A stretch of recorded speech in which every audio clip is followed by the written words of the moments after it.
राधे राधे दोस्तों, आप सभी का मेरे चैनल में स्वागत है। अब बहुत जल्दी हमारे बीच आने वाली है रमा एकादशी, जो कि दीपावली से 4 दिन पहले आती है। तो इसकी पूजा जान लेते हैं कैसे करनी है। तो सबसे पहले हम एक चौकी लगाएंगे। मेरी चौकी बड़ी इसलिए मैंने पहले लाल आसन बिछाया है। और विष्णु भगवान की इसमें पूजा होती है, श्री कृष्ण भगवान की पूजा होती है, तो इसलिए हमें पीला आसन बिछाना है। तो मैंने यहाँ पीला आसन बिछाया है और राधा कृष्ण जी की तस्वीर लगाई है, युगल स्वरूप की इनकी तस्वीर लगाई है, और विष्णु भगवान की ये कथा की किताब रखी है। और इसमें हम विष्णु भगवान की अगर है मूर्ति तो उसे स्नान कराएं, या फिर आप लड्डू गोपाल को स्नान करा सकते हैं। दूध से या पंचामृत से स्नान कराएंगे। तो श्री कृष्ण और विष्णु जी एक ही बात है। एकादशी में हम अगर विष्णु भगवान की पूजा करते हैं या श्री कृष्ण भगवान की करते हैं तो दोनों का ही फल वही प्राप्त होता है। तो हम यहाँ लड्डू गोपाल की स्नान कराने के बाद इनको और नाखून नहीं लगाया जाता है, सिर्फ थोड़ा थोड़ा सा हल्का हल्का सा अंगूठे से। अब ये मैंने स्नान करा लिया है और इन्हें जो इनके ही वस्त्र होते हैं, इनकी ही टॉवल होती है भगवान की अलग से, और दूसरा नहीं कपड़ा, जो भगवान की ही टॉवल होती है उसे हल्के हल्के हाथों से पोंछेंगे, इत्र लगाएंगे, और उसके बाद हम इन्हें वस्त्र पहनाएंगे।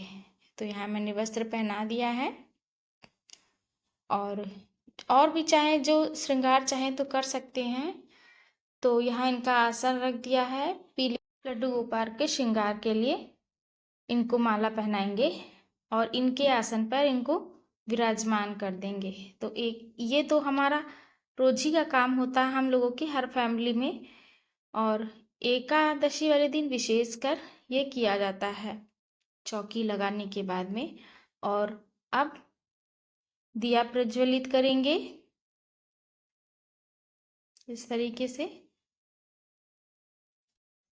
और जल से आचमन कराएंगे पहले लड्डू गोपाल को, कृष्ण भगवान युगल स्वरूप को, और किताब में जो बने हैं विष्णु भगवान को। एक ही बात है, स्वरूप अलग अलग हैं मगर भगवान तो एक ही हैं।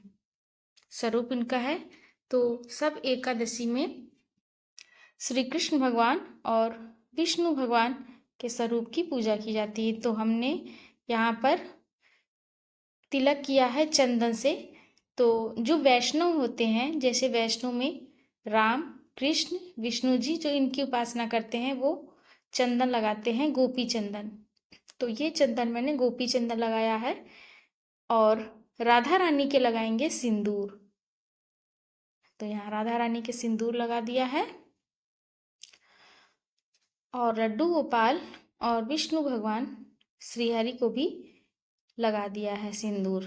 बहुत ही आसान तरीके से मैंने ये पूजा बताई है। चाहे तो और भी इसमें पूजा का विधि विधान होता है, लेकिन सिंपल तरीके से मैंने एक बता दी है।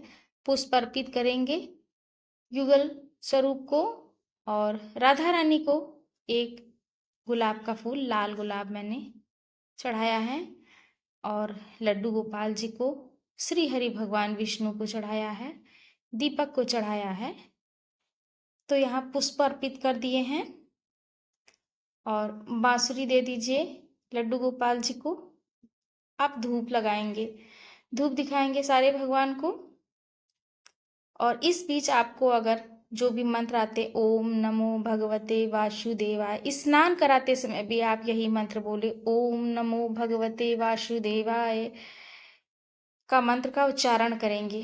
अब भोग रखेंगे। तो ध्यान रहे कि हमारा व्रत है एकादशी का, इसलिए व्रत वाला ही हमें भोग लगाना है ताकि हम उसे पा सकें।